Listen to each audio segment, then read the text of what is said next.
Buenos días con todos y gracias por la invitación. Es un honor para mí presentar la experiencia que tenemos acá en el caso de para el manejo de recursos hídricos, especialmente el tema del turismo, a los amigos y colegas, hermanos de Colombia.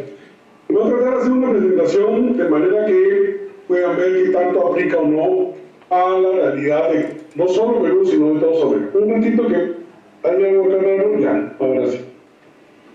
Déjame ver algo pasa acá. Listo. Listo, ¿me escuchan bien? ¿Estamos bien claros? ¿Sí? Sí, señor. Perfecto, gracias. Entonces yo mismo voy a compartir la presentación que les he preparado. ¿Ya? Acá. Perfecto, parece que mi celular está haciendo ruido. Lo apago. Listo. Ya. Y ahora sí comparto desde donde estoy. Comparto de acá y comparto acá. Muy bien. Bueno, mi nombre es Daniel Valle, soy biólogo de la Universidad Científica del Sur, pero también dicto en otras dos universidades acá en Perú. Y me he especializado en los últimos 20 años en la gestión de las áreas protegidas, diversidad biológica, recursos naturales y también el turismo y el ecoturismo. Y como parte de esto, es inevitable reconocer la realidad sobre lo que pasa en cuanto a los recursos hídricos y el agua.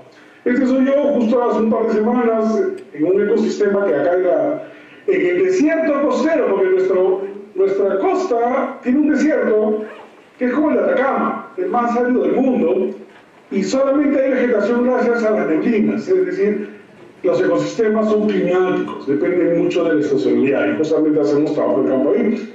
Y aunque somos tropicales, igual que casi toda Sudamérica, la corriente fría de Humboldt nos juega de manera diferente y nos da realidades diferentes. La presentación la voy a basar en 4 partes que tienen que ver con cuánta agua hay y si bien hay mucha información sobre eso, quiero enfatizarlo porque el agua que hay en el planeta hoy es una sola, ni aumenta ni disminuye. Lo que pasa es que esa agua que está metida en cajas diferentes y hay cajas de agua que son saladas, mares, océanos, hay cajas de agua que son de hielo, hay cajas de agua bajo la tierra, hay agua circulando, hay agua en las nubes. Entonces, no es la cantidad total lo que nos trae a preocupación. El tema es justamente de dónde se mueve el agua, en qué caja, y en qué caja está en un momento y en qué caja está en otro momento. Porque nosotros nos hemos mal acostumbrado a solo usar agua de una sola caja, que se llama agua dulce, que dicho sea de paso, es la que hay en menor cantidad en el planeta. Entonces, cuando uno dice cuánta agua hay en el planeta, es impresionante, porque casi todas las referencias hablan de más de 13 trillones, ¿no? Entre 11 y 13 trillones. El número trillón en español es enorme. Yo les invito, si algún día están aburridos en el tren, en la guagua, o en el carro, o en el bus, cuenten 1, 2, 3, 4, 5, a ver si llegan, aunque sea un trillón. Pero aún, ¿cuántos días van a demorar en llegar a un trillón? Entonces, el número es inmesurable, es enorme, tan grande que para la inteligencia humana a veces es difícil magnificarlo, ¿no? Pero sí tenemos mucha agua, y el problema es que el 96% está en el mar, pues. Entonces, cuando queremos usar agua, nos decimos, no, la del mar no se usa porque es cara. Es cara desalinizarla. Oye, pero, entonces el problema no es la cantidad de agua, el problema es que no tienes plata para desalinizarla. Entonces, más que preocuparte por ver cómo hago de las pocas gotas de agua dulce algo útil, abarata la tecnología, pues, para usar el agua de los mares. Hay islas, yo tenía entendido que, por ejemplo, Belice usaba mucha agua desalinizada, ¿no? Y tiene fuerte demanda de agua por temas turísticos. Acá en Perú, en Lima, ya tenemos de los 42 distritos que hay la gran ciudad de Lima, hay 3 que ya están usando agua desalinizada y a un costo manejable a precio urbano. Entonces, el tema de usar agua desalinizada es un tema de tecnología y de dinero, no es un tema ambiental, ¿ya? No significa que no cuidemos el resto de aguas. Es más, usando agua desalinizada en mayor cantidad de lo que hacemos, yo aseguro que mejoraremos el uso de las otras aguas, porque al final será un tema de costos también. Ahí podré contarles algunas experiencias, ¿no? Pero el agua no solo es para tomar. Y acá tenemos también, la ciencia sigue buscando más agua dulce, lo cual me parece increíble, porque es cierto, hay que buscarla en el planeta. Hace años veíamos películas de ciencia ficción que venían los extraterrestres a llevarse el agua del planeta Tierra. Pero ahora la NASA, los telescopios, los satélites nos dicen, oye, hay planetas enteros llenos de agua, hay planetas de agua. El hidrógeno es el elemento más abundante del universo. El oxígeno no tanto, pero forman agua en todos lados, ¿no? Y es un tema interesante también, porque cuando hablamos de dónde viene el agua, veremos que una parte del agua viene del cielo, del cosmos, ¿no? Entonces estamos buscando más agua. Y una de las aguas que estamos buscando ahora son las aguas fósiles. Y las aguas fósiles son aguas que se crearon muy antiguamente. O sea, estamos hablando de 4.000 millones de años atrás. Y la Antártida tiene reservorios o lagunas, que le llaman, de agua dulce bajo el hielo. No solo la Antártida, sino que se ha descubierto hace poco, esta es una noticia de hace medio año, un par de años atrás, enormes bolsones de agua bajo la corteza terrestre, que ni siquiera hemos alcanzado todavía y apenas algunas empresas están alcanzando con la explotación petrolera. Pero no estamos haciendo ciencia a esa profundidad. Y eso me preocupa, ¿no? Y eso me preocupa mucho. En fin, es parte de... Entonces, hay un montón de agua. ¿De dónde viene el agua? La teoría dice que viene de 2 procesos. Es más, no tenemos una sola agua, tenemos aguas diferentes. Y una de las aguas nace con el planeta cuando el planeta era un gran reactor nuclear, un reactor atómico que fusionaba átomos, fisionaba átomos y generaba una cantidad enorme de reacciones bajo presión y calor y qué sé yo. Esa agua es lo que se está llamando como agua fósil, que la más antigua varía entre 3.800 a 4.000 millones de años atrás. Entonces sí, pues hay agua que casi nació con el planeta. Pero no es suficiente, porque al principio el planeta Tierra no tenía atmósfera y esta agua se vaporizaba por la radiación, los rayos cósmicos del Sol, tal y como le está pasando a Marte. Toda la atmósfera de Marte es limpiada por los rayos cósmicos, por eso casi todas las cosas que uno quiere encontrar en Marte están bajo tierra. Pero también ha llegado una cantidad de agua importante del espacio. Hay estudios, y si no me equivoco, por acá tengo la fuente, no la tengo ahí, ahorita se la comparto, que dice así, pues, el Kayakutá, el Halley, que son cometas de hielo, no tienen la misma agua del planeta Tierra. ¿Y cómo saben que tienen la misma agua del planeta?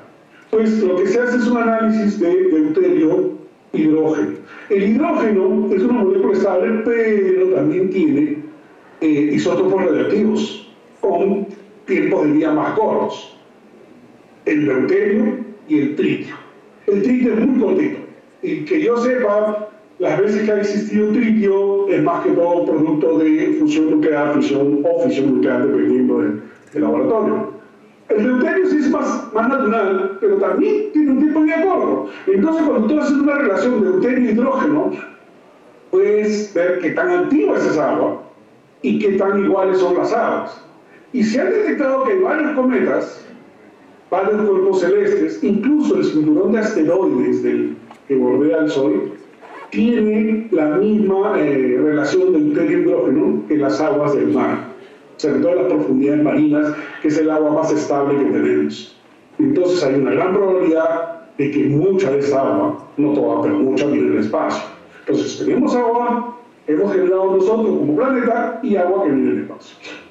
Y eso nos deja un modelo, una premisa. Aunque esa agua haya venido del espacio, ya vino hace miles de millones de años atrás. No hablo solo de millones, hablo miles de millones. ¿Ya? Chicos, por favor recuerden, en español miles de millones son miles de millones, en inglés miles de millones es billions, ¿no? O sea, hay un problema en las traducciones del inglés al español. No necesariamente billions son lo mismo que lo que significa billones en español. En español, billón es 1 millón de millones. Por lo menos es lo que manejamos acá. Entonces, esta cantidad de agua es estable, es única. El planeta no aumenta agua, el planeta no reduce agua. Y es un volumen único que solo se mueve en diferentes cajas. En diferentes cajas, a diferentes velocidades, a diferentes volúmenes, a diferentes densidades, con las propiedades propias, con las propiedades específicas del agua. Porque el agua es uno de los pocos elementos que es estable en sus 3 estados. Ojo, no digo que los otros elementos no tengan 3 estados. Lo que pasa es que el agua es estable en los 3 estados. Y puede permanecer por mucho tiempo en forma de hielo, en mucho tiempo en forma de líquido, en mucho tiempo en forma de gas, o sea, nubes. Y ahí hay toda una teoría fuerte para Sudamérica que tiene que ver con los llamados ríos voladores, ¿no? El agua del cielo. El agua del cielo se asume, se estima que los ríos voladores de la Amazonía peruana cargan más agua que los ríos más caudalosos del mundo. Esto es el Amazonas y el Nilo, incluso que el río Amarillo de Chile. Entonces el agua está en cajas y es nuestra capacidad de usar estas cajas para nuestras necesidades. Un tema interesante que me pareció hablar sobre el tema del agua es cómo ha sido la historia del agua en Sudamérica. Y me gusta esa foto que la saqué de Facebook, en donde uno ve la cordillera de los Andes, América. La columna vertebral del continente es la cordillera. Somos andinos. Y la influencia andina marca nuestros territorios en costa y marca nuestros territorios en el oriente con la selva. Y como uno ve en esta figura, es una gran hondonada, es un gran cuenco, ¿no? Es una gran vasija que une a Amazonía, casi todo Colombia, y una parte del sur de América, ¿no? Inclusive Bolivia y hasta Argentina, y Mar de Fuego, Tierra de Fuego, Mar de Plátano. Y eso es porque históricamente el agua se ha movido así. Hace 20 millones de años ya teníamos una primera cordillera, y miren cómo el agua comienza a acumularse al borde de la cordillera, pero salía casi por el Golfo de Maracaibo, ¿no? El agua salía hacia el norte, de sur a norte se iba el agua. Hace 15 millones de años todavía tenemos lo que se llama un mar hipocontinental en la Amazonía, con un desfogue hacia el norte. Entonces nuestra Amazonía peruana tiene una enorme relación, o ha tenido históricamente una enorme relación con la Amazonía colombiana, venezolana y con el resto. Lo que sucede hace 10 millones de años que comienza a levantarse una segunda y tercera cordillera paralela, si no me equivoco, es el nudo de Pasto, que le cierra el paso al agua y obliga al agua a salir al Amazonas. ¿El Amazonas es antiguo? Sí, pero no tan antiguo como esta formación de aguas en el centro de la Amazonía.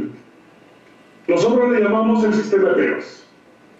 La Amazonía era un mar hipocontinental, dentro del continente. Y todo lo que tuvo ahí, hasta ahora se mantiene, porque todavía tenemos una zona enorme de humedales. En el Perú, la clasificación ecológica justamente determina que la naciente del Amazonas, los ríos que forman el triángulo entre el Ucayali y el Marañón, ¿no? y el Pastaza, el humedal de Pastaza está muy cerca también del límite con Colombia. Todo eso es los rezagos de lo que hace millones de años era un mar. Ese es uno de los humedales más grandes. Recuerden, el humedal de Pastaza, que queda en la selva norte de Perú, tiene casi 5 millones de hectáreas. 5 millones de hectáreas. Costa Rica un país tiene 6 millones de hectáreas. O sea, tenemos un humedal de casi el tamaño de todo un país. ¿Para qué lo usamos? Y voy a hacer especialmente referencia en uso en temas turísticos. Porque el turismo es un gran demandante de agua. Usa agua para tomar, para regar, para jalar la cadena de los baños, ¿no? Para cocinar, para recrearse, para divertirse y para transportarse. Entonces la actividad turística es muy sensible al agua. Tan sensible al agua somos que este niño que se nos ha venido este último año ha generado un déficit hídrico enorme en la Amazonía, tan grande, pero tan grande, que hay partes del Amazonas que ya no son navegables. Ya no hay transporte, los barcos están quedando encallados en bancos de arena. Entonces, y si los barcos se quedan encallados, no hay turismo, pues. ¿No? Ese es el agua se usa para recreo. Miren, este es un paisaje que es muy típico en la costa peruana. Desierto de arena, como si fuese pues el Sahara, con una laguna en el medio. Les voy a dar los datos más adelante, justo hice mi tesis de maestría en uno de estos ecosistemas de lagunas del desierto. El agua es recreo, es paseo, el agua es diversión, ¿no? Muchas actividades deportivas. Este es un paisaje típico de la costa, mar y desierto, cosa que sería raro, ¿no? Yo tuve la suerte de estar en Cartagena, en India, y sí, pues, todo está cubierto de plantas. Es más, si van ustedes a la misma latitud de Lima, pero para el otro lado del continente, Brasil, todo está cubierto de plantas. Nosotros vivimos en un desierto que está calificado como uno de los desiertos más áridos del mundo, porque es proyección del Atacama. Pero aún así usamos el agua para divertirnos, recrear, actividades económicas. Hay mucha economía en base al agua. En turismo, cuando usas agua de recreo, normalmente no consumes agua, pero sí puedes cambiarle la calidad si es que no tienes cuidado. Y que el agua pierda calidad significa que vas a dejar de usarla en otros temas. ¿Me avisan cómo voy en tiempos? Por favor, porque estoy seguro. Incluso hacemos deporte en el agua. Los panamericanos últimos se hicieron justamente en esta área de conservación regional que se llama Medio Mundo y se hicieron competencia de remo. Entonces el agua es multiuso, es multiservicio.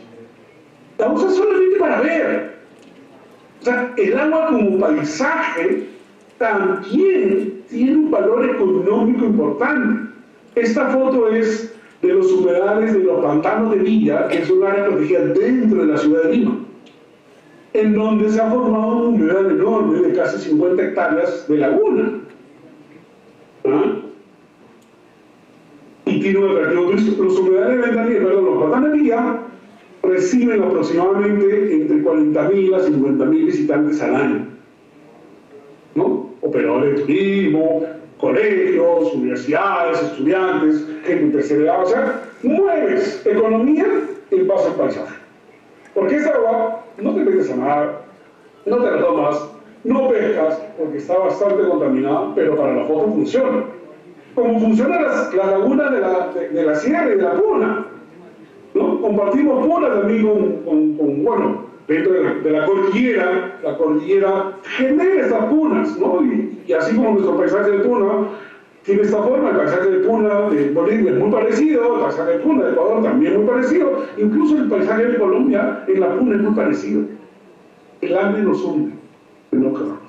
El paisaje, río Ucayali al atardecer, río Amazonas al atardecer. Entonces el agua tiene un valor de paisaje, valor turístico, valor de recreo. ¿Qué más? También, bueno, usamos agua frente al mar, pero acá comienzan los problemas, porque cuando uno lee este letrero que dice, estos son el sitio turístico Máncora Punta Sal, que es uno de los sitios turísticos que ahorita tiene mayor movimiento económico en el Perú, después de Machu Picchu, por supuesto, porque son las únicas aguas calientes que tenemos que pueden hacer que la gente se bañe en el mar. Yo les digo, si ustedes vienen a Lima, a bañarse en el mar de Lima, si no tienen un wetsuit o un traje de buzo, se van a congelar, les va a doler los huesos del frío, porque la corriente de Humboldt nos congela el agua pero nos trae toda la riqueza para la pesca. No nos bañamos, pero sí pescamos. En cambio, en el norte del Perú, muy cerca ya a Ecuador, en Tumbes y Piura, hay mucho turismo tropical. Pero uno me dice, oye, el agua escasea, no hay agua. Los hoteles casi no tienen agua. Los hoteles sufren de agua. Y un tema en Perú, no sé si funciona también en otros países, la pregunta es, ¿a dónde va el agua? Yo siempre le digo a mis alumnos, cuando vamos a trabajar alguna propuesta turística, es ¿de dónde viene? Tú tienes que preguntar, ¿de dónde viene? ¿A dónde va? ¿De dónde viene el agua que tomas acá? ¿A dónde va el agua cuando jalas la cadena del baño? Y lamentablemente los servicios de tratamiento de aguas residuales en Perú son malos, horribles malos. Estamos del cero para abajo. Mire, The Cameron es una cadena hotelera grande en toda América, Centroamérica. Por lo que yo sé, con dinero colombianos, o sea, inversionistas colombianos, y en Perú tenemos 2 de Cameron.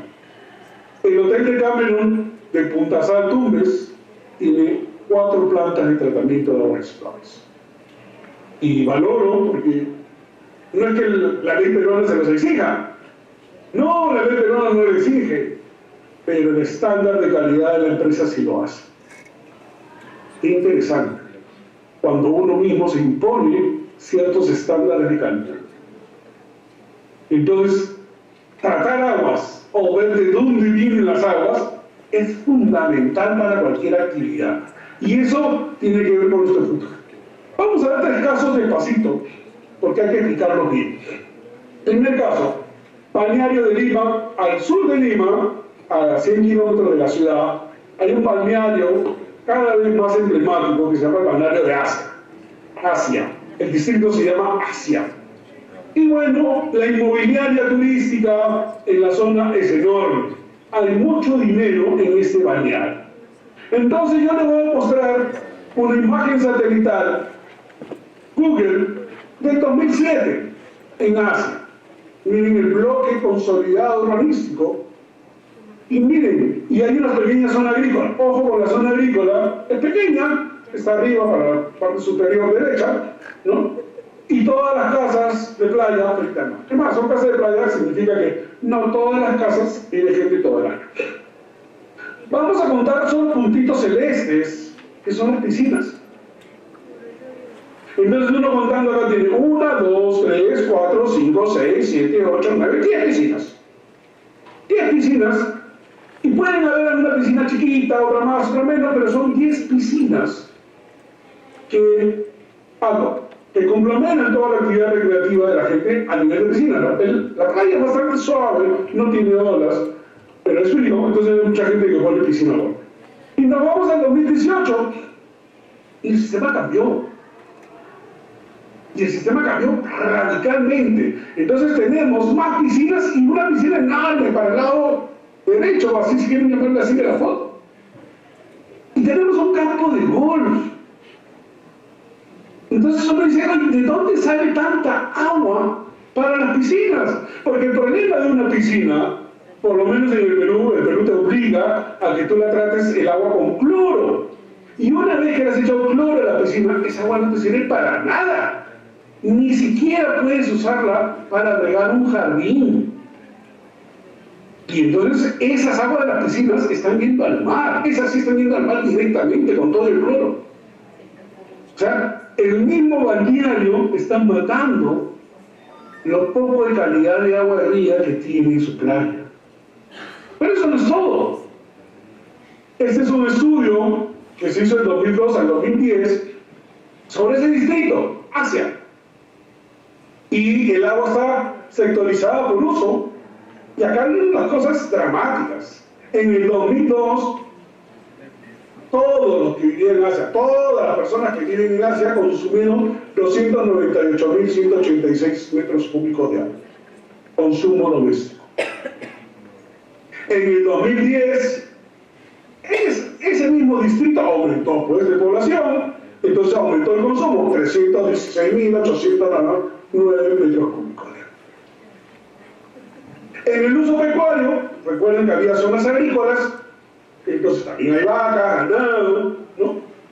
Antes se consumía 3.756 metros cúbicos. Mira, se usa menos agua para el ganado que para el consumo personal. Es obvio, hay más personas que ganado. Y en el año 2010 no hay vacas. No hay vacas. En el año 2002 no había agua o había muy poco consumo de agua para la recreación. Pero en el año 2010, 747.506 metros cúbicos de agua en piscinas. Es decir, estoy consumiendo 2 veces más agua para piscinas que para consumo doméstico. Y si esto sigue creciendo, el consumo de piscinas aumentará. Recreación. Agrícola. Ojo que en el mundo agrícola, el agua agrícola es para regar, es para echarle agua a las plantas. Normalmente se usa para la producción de alimentos, los campos de cultivo. Pero también se usa agua agrícola para regar los jardines del balneario.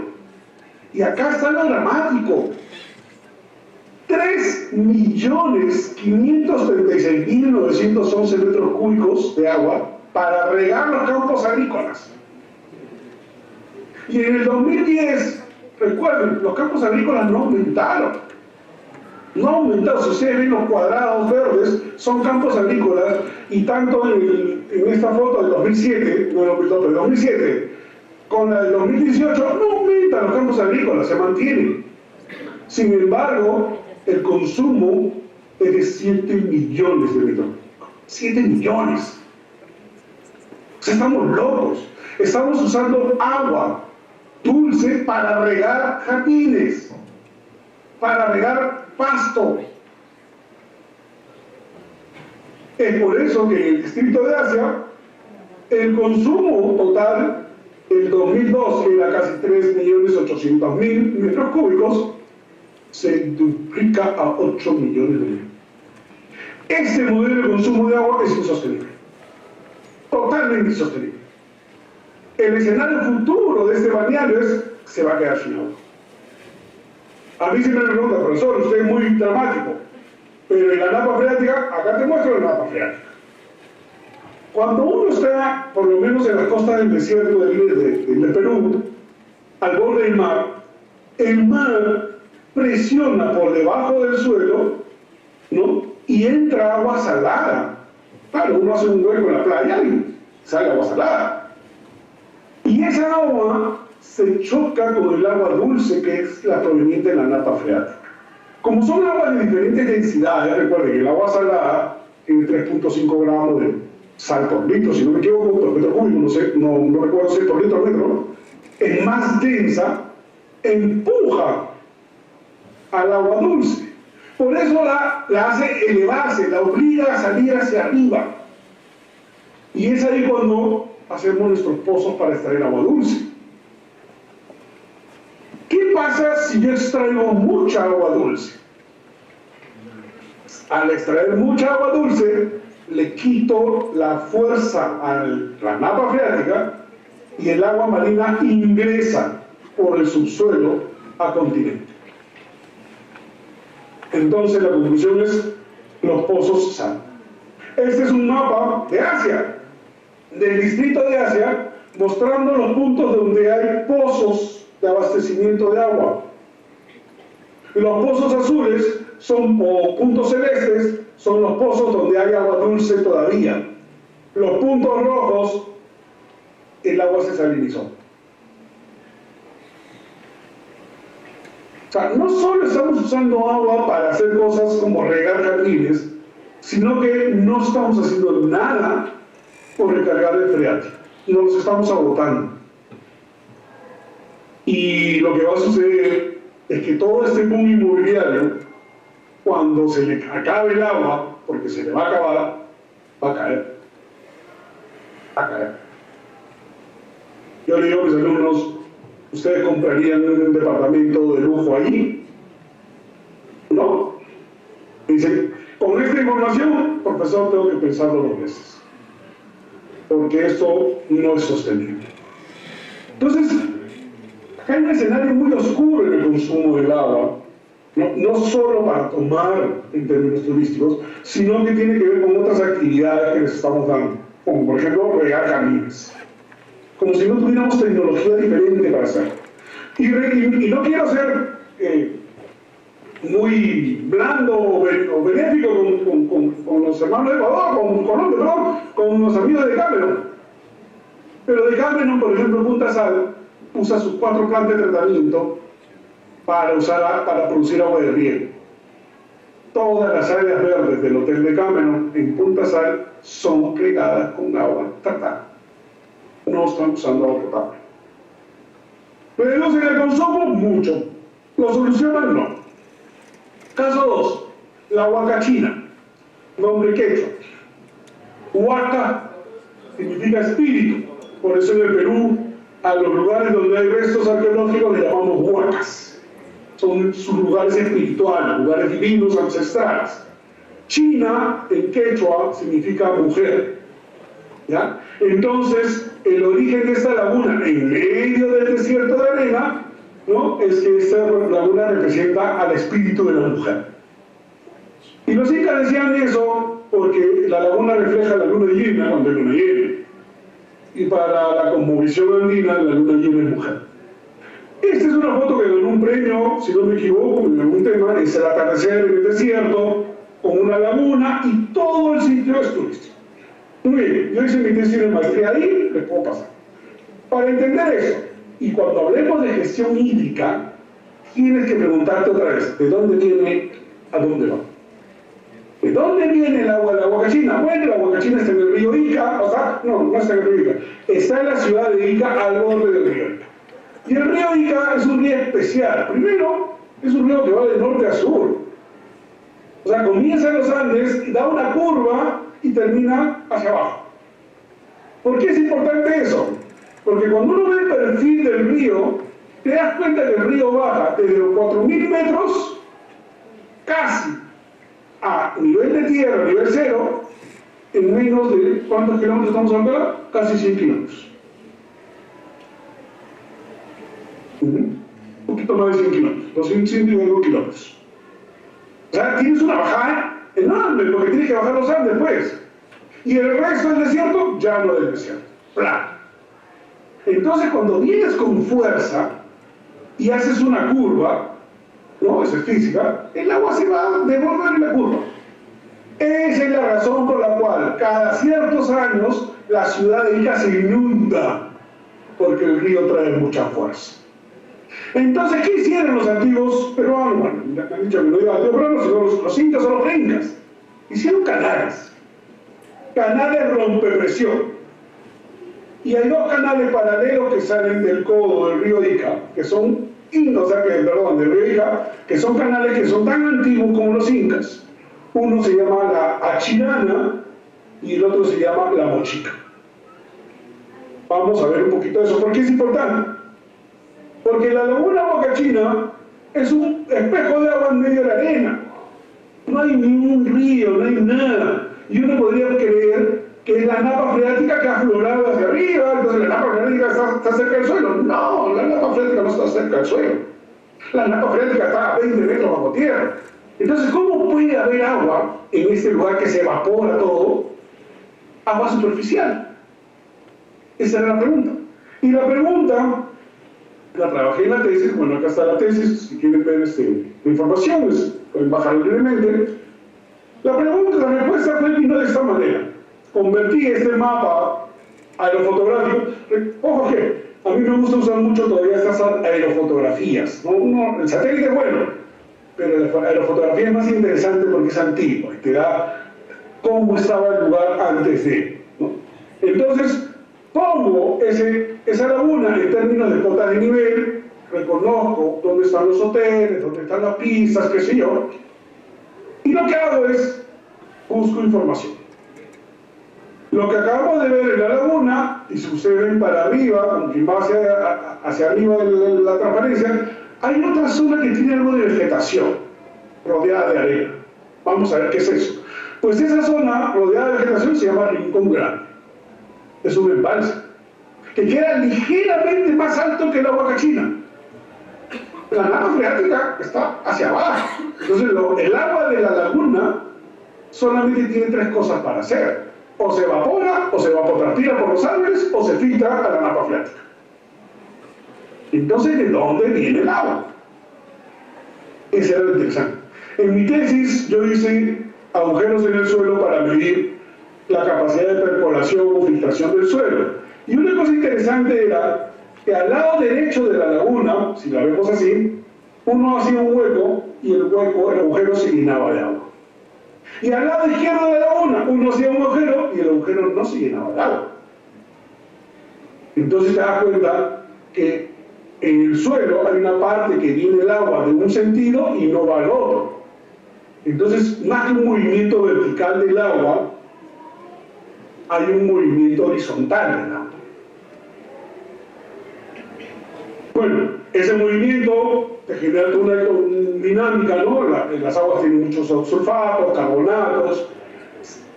Históricamente, esa laguna se llenaba de una nata que básicamente eran bacterias, cianobacterias. Y las cianobacterias formaban una capa y todo lo que sucedía debajo de la capa tenía condiciones anaeróbicas. Entonces, cuando tienes sulfatos en condiciones anaeróbicas, produces ácido sulfúrico. Cuando tienes carbonatos, produce metano. El ácido sulfúrico y el metano es lo que le dan a estas lagunas el componente minero medicinal. Huele a huevo podrido por el azufre, pero la gente se baña con eso. Y eso es lo que comencé a ver. Una foto de 1915, más de 100 años de la foto. La laguna. Entonces yo me preguntaba, oye, ¿y de acuerdo a esa foto qué hace la gente? La gente se baña, la gente pasea en bote, la gente camina, algunos se echan en la arena a tomar el sol, qué sé yo, a tomar sol, perdón. Entonces yo en esa foto proyecté el perfil de las casas y el borde de las casas. Y en ese perfil, porque las casas existen todavía hoy. Hoy, siglo XXI, existen varias de estas casas todavía. Es más, la primera casa es un hotel, el Hotel Salvatierra, que tiene más de 100 años. Entonces medía la distancia de esa perspectiva a la laguna, 1.7 metros. Luego, conseguimos esta foto de 1950, y cuando uno ve acá, mira, la laguna está a nivel del suelo casi a nivel del suelo. Más lejos de las casas, sí, pero a nivel del suelo. Y luego, 5 años después, otra foto que veía el mismo paisaje, ¿no? Miren qué interesante, el mismo paisaje, los mismos malecones, más árboles, y el agua llegaba al borde del malecón, al borde de la estructura urbana. Entonces yo cuento acá cuántos peldaños hay. Es más, voy y todavía hay estos peldaños ahí en Pacachina. Cuento los cuantos peldaños y digo, y el agua llegaba a este nivel. Y en el 2003 es este el paisaje. Ahí está el malecón. Y la casa que está detrás del malecón es el Hotel Salvatierra. Y ahora el agua está a esta distancia. Entonces yo puedo calcular la distancia. Usando series históricas de fotos sobre la laguna Huacachina, que es el valor turístico del área, lo que mueve a esta población, lo que la mantiene viva, porque no hay otra economía que no sea el turismo ahí. Entonces calculé y realicé. Y bueno, pude reconstruir una serie histórica de los últimos 100 años de cuánta agua viene en la laguna de la Huacachina. 100 años de laguna. Solamente usando fotos e interpretando las fotos en base a un sistema georreferenciado. Y al principio la laguna tenía 2.52 hectáreas. Pero en el año 60 se secó hasta 1.76. Y en los 75 al 79 se secó totalmente la laguna. Cuando se secó la laguna, la gente dijo, ¡horror! Si la laguna se seca, me quedo sin dinero, me quedo sin trabajo, me quedo sin actividad económica, ¿qué hago? Pues hay que bombear agua artificialmente. Y desde los 70s, 80s y a la fecha, el agua de la laguna se bombea. Es decir, hay un motor sacando agua de 20 metros bajo tierra para volverla a echar a la laguna. Eso es impresionante. Estamos manteniendo un paisaje de manera artificial solamente por mantener la economía de la población. Eso es insostenible. Pero eso se pudo detectar a partir de este concepto, de este análisis histórico. Hasta ahí tengo la historia de la laguna de la Huacachina durante los últimos 100 años. Pero la pregunta es otra vez, ¿de dónde viene el agua? Entonces regresamos al río Ica y los canales incas, y acá tiene el río Ica, la línea celeste de la derecha, y la línea izquierda es lo que se llama el canal La Mochica. Si nos acercamos, vemos que el canal La Mochica llega en el embalse que está al costadito de la Huacachina, el Rincón Grande. Y entonces, con esta información, tú puedes decir, oye, cada vez que el Rincón Grande se llena de agua, eso alimenta el agua de la laguna. Rincón Grande se llena de agua y por filtración horizontal carga la laguna. Obviamente filtra también, pero también una parte que carga. Lo que pasa es que acá hay una línea marrón, si ustedes ven la presentación, es un sedimento de rocas, o sea, es un estrato de roca sedimentaria, ¿ya? Que no es completamente permeable. Es algo permeable, o sea, hay agua que la atraviesa, pero hay un montón de agua que no atraviesa esa roca, y eso va de manera horizontal hacia la luna. Entonces a mí me dijeron, Daniel, esta es una buena teoría, demuestra. Y el Perú es mágico, pues amigos, somos Perú mágico, ¿no? Así como también Colombia tiene su magia, ¿no? Tiene sus escritores mágicos, ¿no? Nosotros también tenemos nuestra magia. ¿Y cuál es la magia? La magia se llama fenómeno del Niño. En el año 96, el Rincón Grande se llenó de agua por el fenómeno del Niño. Y ese año, la laguna de la Huacachina subió 12 centímetros. O sea, había una verdadera conexión al agua con el recurso. Pero qué importante es reconocer varias cosas de esta investigación. Primero, hacer un buen análisis de dónde viene el agua. Tenemos que saber de dónde viene el agua para tomar decisiones de gestión, ¿no?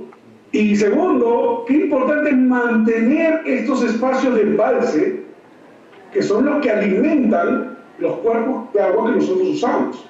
La gente usa poco el Rincón Grande por tema de turismo, lo usan por agua, agricultura. Una agricultura bien pobre, ¿no? Porque no hay mucha agua todo el año. Pero sí este embalse cargaba la Huacachina. Otro caso, muy rápido. Humedales de Ventanilla. También me gustan hacer fotografías. Y la fecha de esta de la fotografía es 18 de febrero del 76.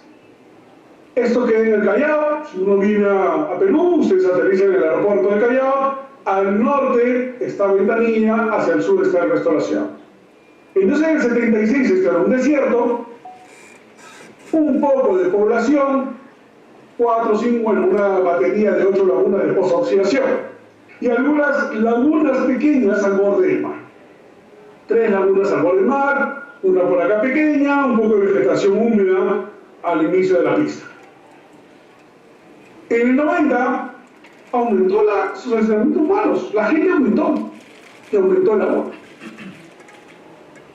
Y otra vez tenemos el tema de que en el Perú una enorme población no tiene desagües, no tiene conexiones de desagües. Entonces, ¿a dónde va el agua de la población? Al subsuelo. Y luego aflora, ¿no? Como un humedal.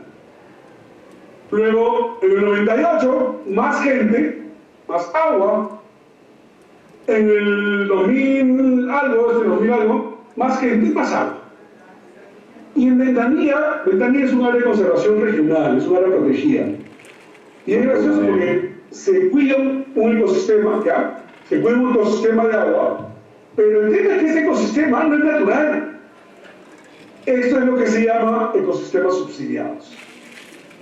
En resumen, en el 76 teníamos 4.2 hectáreas de agua, en el 90 7.7 hectáreas de agua, en el 2008 23 hectáreas.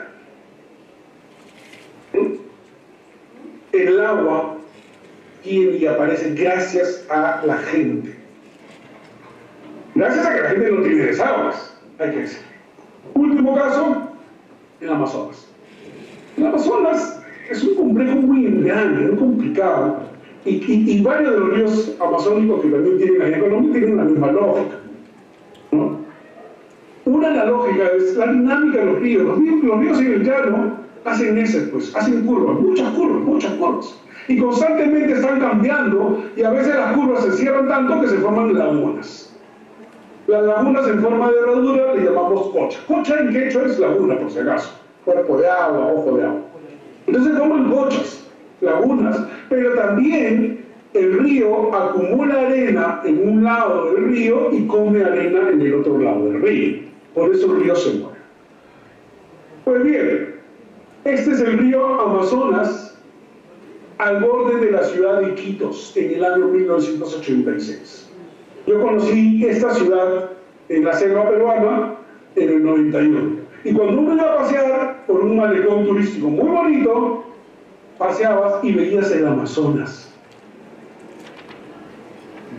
En el 93, el Amazonas seguía al costado de la ciudad, pero comenzó a irse al norte. El Amazonas, con todos los ecosistemas de borde. En el 2000, el Amazonas se alejó de la ciudad y quedó una pequeña laguna con un río que la alimenta que se llama el río Italia. Y ahora el Amazonas se sigue yendo. ¿Y qué hemos hecho nosotros? Pues hemos hecho que la ciudad crezca hacia el río. Pues en los ríos no te vayas, por favor, te necesito. Y miren, en estos 20 y 30 años, el río Amazonas se ha movido de una manera tal que está obligando a cambiar la misma ciudad, incluso su fuente de aguas y su transporte y comunicación. Entonces, y obviamente con sus actividades turísticas, ¿no? Entonces, el tema del agua, muchas gracias con eso, el tema del agua siempre va a estar influenciada por las acciones que hacemos para el turismo. Repito, la usamos para navegar, la usamos para tomar, la usamos para lavar, la usamos para regar. Si no tenemos claro por qué regar con esa agua cuando tenemos otras aguas, sí, pero las otras cuestan, siempre, pero tienes que asumir el costo. Hay que asumir los costos de usar otras aguas que no sean el agua dulce. No es un problema ambiental, es un problema económico que hay que resolverlo con instrumentos económicos. No sé si ya estoy con el tiempo contado, ¿me avisan? Doctor, estamos a 5 minutos. Bueno, yo por ahí me doy por contento, no sé si la dinámica permite preguntas o no. ¿Alguien aquí en el auditorio quiere hacer alguna pregunta al doctor? O creo que todo ha quedado muy claro. Aterrador, pero muy claro. El agua lluvia. Bueno, aquí hay una pregunta, no, directamente. ¿Qué apreciación tiene frente al agua lluvia? Lo que pasa es que no la escucha, entonces tengo que sumarse. Doctor, buenas tardes. ¿Qué apreciación tiene sobre el agua lluvia? Ajá, el agua de lluvia siempre depende de dónde estás. Si estás en el Pacífico Sur, del Ecuador hacia abajo, no existe. El agua lluvia no existe porque el mar frío no genera lluvias. Es más, toda la agricultura de la costa, todo el consumo humano de la costa y toda la agricultura de la sierra, el consumo humano de la sierra peruana, la cordillera, dependemos del trasvase de agua de la Amazonía. Nuestra Amazonía recibe agua que viene evaporada del Atlántico, de Brasil, pero el agua cae, pues llueve en la Amazonía, pero los árboles la vuelven a bombear hacia arriba mediante evapotranspiración. Y el nivel de evapotranspiración de los bosques amazónicos es tan, pero tan grande, que es lo que genera los llamados ríos voladores. Entonces la Amazonía es una especie de faja transportadora que lleva nubes, caen, los árboles la vuelven a cruzar y siguen llevando nubes, caen, vuelven a subir, hasta que llega a la cordillera. Las nubes suben a la cordillera, ojo, las nubes suben 6.000 metros sin ningún problema y deposita sus aguas arriba de la cordillera, en nieve, en hielo, en agua lluvia, en neblina, lo que sea. Y de arriba el agua cae, una parte regresa a la Amazonía y la otra se va a la costa. Y justo un grupo de personas estamos impulsando el concepto de que la selva amazónica vale más por su agua que por su madera. ¿No? Eso es importantísimo. La Amazonía colombiana tiene también una lógica muy parecida, porque está en el mismo juego de la Amazonía y de los bosques que cuando transpiran. Pero es obvio que el Pacífico colombiano tiene otra dinámica, porque el agua del Pacífico Norte, o sea, del Pacífico más allá del Ecuador, es caliente. Esa sí genera lluvia.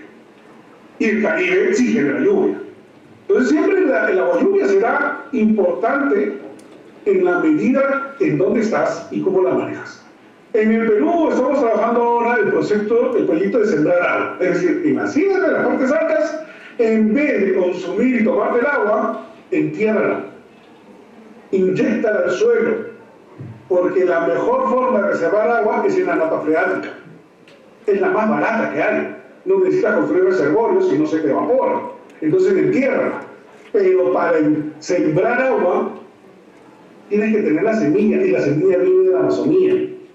Los bosques amazónicos mueven más agua que cualquier río en todo el planeta. Entonces, hablar de agua lluvia, de la lluvia, es hablar de bosques, por lo menos en la Amazonía. No sé si con eso respondí a la pregunta. Hay un consenso afirmativo, sí, doctor, muchísimas gracias. Y doctor, muchísimas gracias por esta conferencia, esta charla tan fuerte, tan contundente y tan especial. Y agradecemos que haya tomado y sacado tanto tiempo para estar con nosotros y generar estas iniciativas de lo que es la Escuela del Agua y abrir los ojos frente al cambio climático. Muchísimas gracias y desde acá desde Colombia un gran abrazo y un aplauso también.